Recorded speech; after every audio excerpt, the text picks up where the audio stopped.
Hey Pisces, what's up? Welcome to my channel. My name is Katie, and today we're going to be doing your weekly reading for the week of October the 13th. So let's see what is in store for beautiful Pisces collective. Let's see if there are any heads up, any messages, guidance, advice from Spirit through the cards.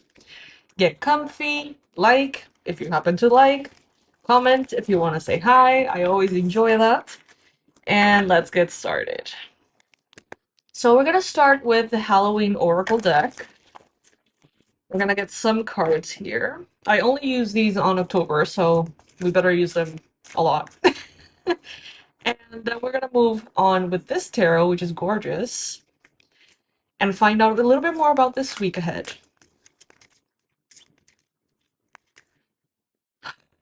Universe, angels, beings of love, and light, please bring in the most relevant, important, and accurate messages for Pisces for this upcoming week. What can Pisces expect for the week of October the 13th, 2025? Right.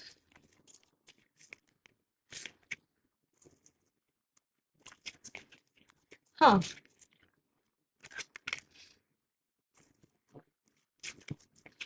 Okay, so what I see here is that this week there is going to be something, there's going to be like a very healing improvement within you this week. And for each one of you, that is going to look different, obviously. But I feel like you're going to put something to rest, Pisces. I feel like you haven't been able to do so yet. And this could be like a mental narrative. This could be a relationship with someone who you never had closure with and it haunts you a little bit. This could be people you haven't quite forgiven. But I feel like this week, the universe creates such a scenario in which it's going to be very clear for you to see how worth it is to really let go of the past. It's going to be incentivizing you. You're going to be able to have visions and clarity on the desires that you want, and you're going to start to see how it's like your life needs you present. Your life, your projects, your ideas, your relationships. It's like you should be in all of those with your complete sacred presence as opposed to being halfway, like half there and half battling the past. So what I see is that you're going to be reducing burden by letting go somehow. And this could be something that maybe you've never done. This could be writing, for example, very intricate, emotional, deep letters to each one of those persons and never give them, never give the letters to them, but burn them instead. Um, that's gonna like really kind of like lighten your load, your burden. It's like once you put something to rest, it's like the new cycle begins, but it has to be like some form of like action, maybe a ritual, maybe some kind of intention, maybe something a little bit more dramatic than you have done before. I don't know. It could be as simple as a prayer. It could be as complicated as what I mentioned with the letters. But it does seem necessary, especially if you identify as someone who has had a narrative that's like annoying in your mind lately and you can't seem to get rid of it. You're entering a time in your life, Pisces, in which friendships will be friendships. Friends will be friends, not frenemies. Lovers will be lovers, not betrayals.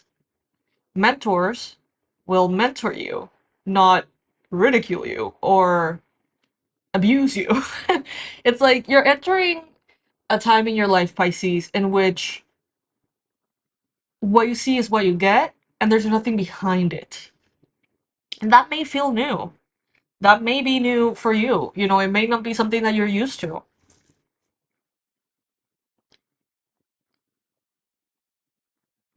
It's like, ooh, it's like lies.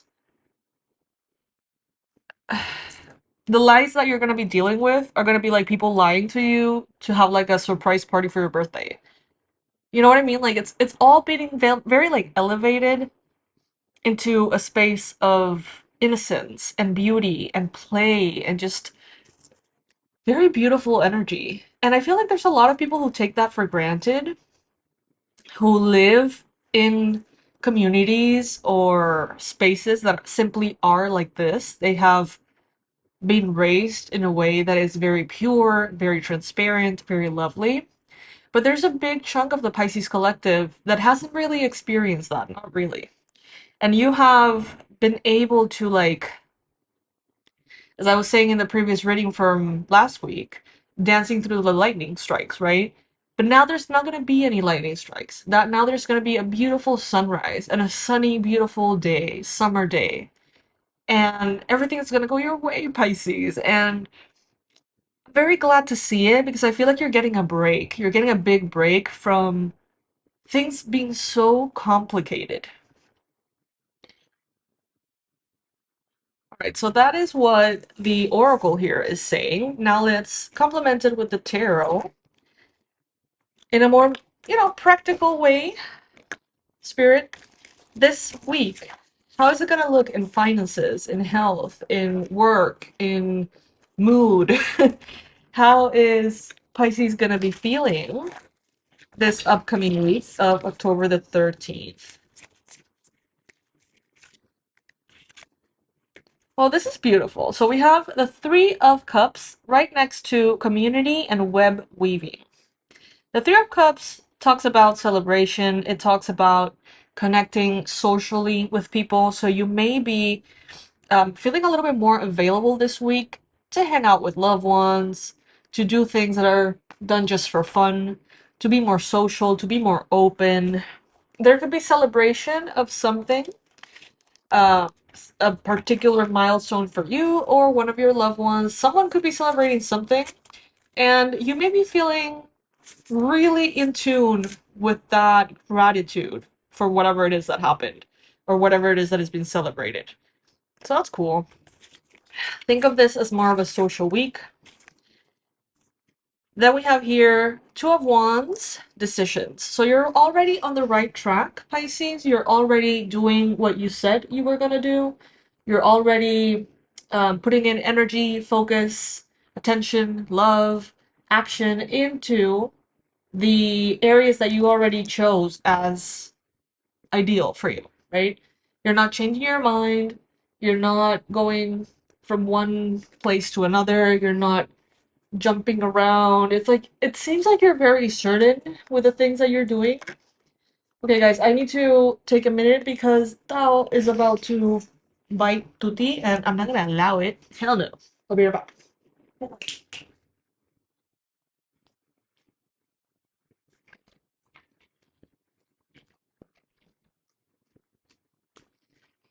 I don't know why they do that, but well. Okay, so those are my cats, by the way. For context.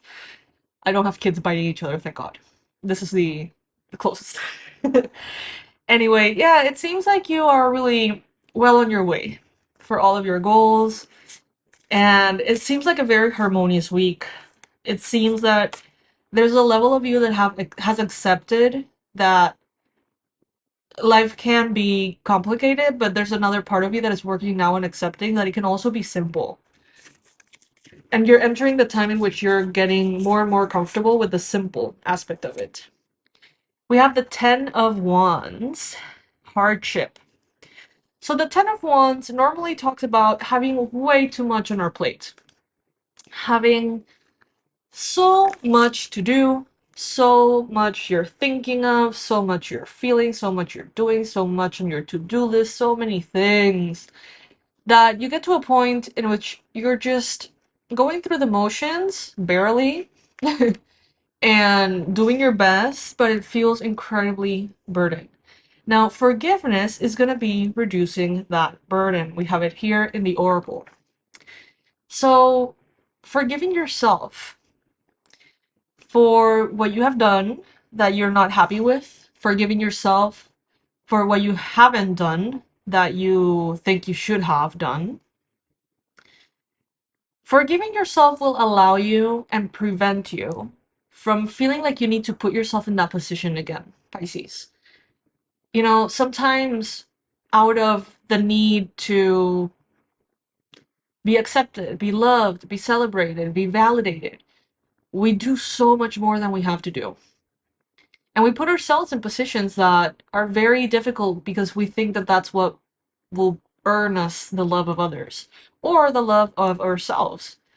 In this reading, what they're saying is forgive the part of you that needed validation like that and that put yourself in a position that was harsh and maybe led to burnout or to exhaustion or to illness.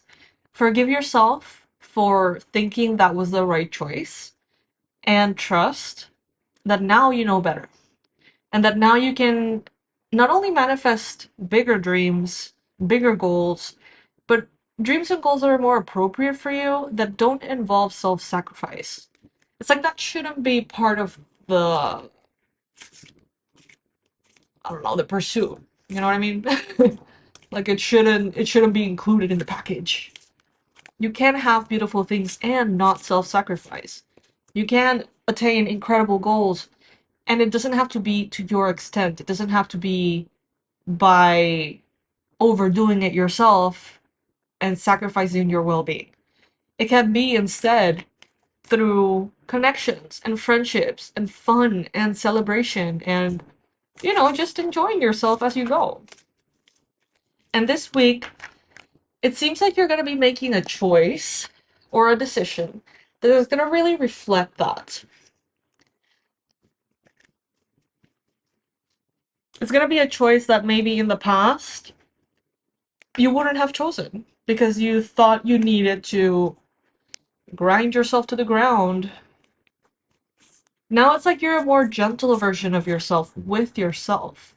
And what you don't expect here is that this is going to bring actually more success than you've had before. Some of you think, well, you know what? I'm not gonna like work myself to the ground again like that. I'm okay with maybe not being as successful, but having help or assistance, whatever.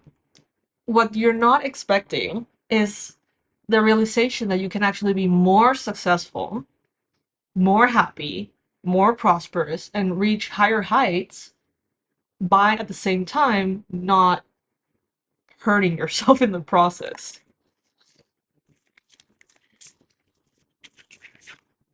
Then we have the Eight of Pentacles, practice. So this could be a week in which you're honing your craft, you're working through the little details of something. You may be doing something repetitively. There could be work that's like mechanical, can get kind of boring, but it's repetitive in nature that you're mastering. This could be a week in which you're working hard, but you're not doing it from a point of, again, beating yourself down. But instead, it's like you are still working in such a way that it's like not, you're not hurrying, but you're not stopping either. You know? You're putting in the work that is required, but not more. You're doing what needs to be done for the right reasons. But yeah, it could be a busy week, for sure. And I feel like if it feels heavy, ask yourself why you feel like you need to push yourself beyond your limits. We have the Six of Swords, detachment. So this is leaving behind a way of life, a way of thinking, a way of acting that is so used to self-sacrifice. It's so used to pushing your body or your mind or your energy far beyond where it needs to go. Ask yourself, why is that? Why do I feel like I need to do that? Why? Is it society that tells me that I'm a lazy bum if I don't? Is it my parents that look at me when I'm chilling and like roll their eyes like you should be working, you should be, doing something more productive? Who or what is making you believe that existing is wasting time? Who is, you know, where, at what point in your story, what teacher or mentor, what family member or whatever, what trainer, what coach told you that you had to do more and you had to outwork everybody. Like, if that is a narrative that is somewhere there, it's time to detach from that. Because although it could bring positive things, I think at this point it's just distorting uh distorting how things look a little bit for you. The habit. Card number 15, which I believe is, I don't know, the devil, I think? I don't know. Dependency. No, that's not the devil. Um, the habit. This is a spooky card. Look at that cat. Look at that. It's like very cute and spooky. I don't know if you can see it right. The habit. So maybe focus on the habits. Focus on what you need to do daily to take care of yourself. And even if it feels basic, and even if it feels redundant, and even if it feels boring, it's like every single day, for me, for example, in my planner, I write everything down. I love my digital planner. My entire life, that has been my thing. It has been my sacred space to anchor myself in paper, in high school, you name it. And, I write down the obvious. Drink your water. Check. X. Work out. How many hours of sleep did I get? What did I eat? Did I get my supplements? Did I get my meds? Did I get this? Did I get that? Like, being on top of those little things may feel so, like, ugh, sometimes. But the difference that it makes within you is that it helps you think clearly and make choices out of love instead of fear. Because you can only have so much stamina. You can be the strongest person in the world, but there's going to be a limit to your strength if you only use the strength of your body. But you need to use the strength of your mind. You need to be, using the strength from all the places in which you can get it, being strategic instead of just, you know, blinded. It's kind of like that energy of the Knight of Pentacles, making sure that you know where you're going before even starting your journey. Otherwise, guaranteed you're going to end up somewhere else, you know? So, Pisces, this is a wonderful week. Great, great week ahead. Work smarter, not harder. Work, career, do what you need to do. Devote yourself with love to what is important to you, but don't overdo it. Give attention to your social life, to your loved ones, to your friends. Know that you're entering a cycle of your life in which, again, friends will be friends, lovers will be lovers, mentors will be mentors, family will be family. There's not going to be this distorted, weird ass narrative in which like all the roles are being upside down. Some of you grew up being the parent, having to parent your parent. Others, you know what I mean? Like some of you are not used to the simplicity that I'm talking about right now. And you're entering a phase in which that is going to be the normal. Okay? So enjoy that, Pisces. This seems like a very wonderful week ahead for you. Take good care of yourself, remain in your center, take care of the habits, the details, the routines, and they will be taking care of you. Pisces, I love you so much. I hope you have a beautiful, beautiful week ahead, and I'll see you in the next one. Bye, my loves.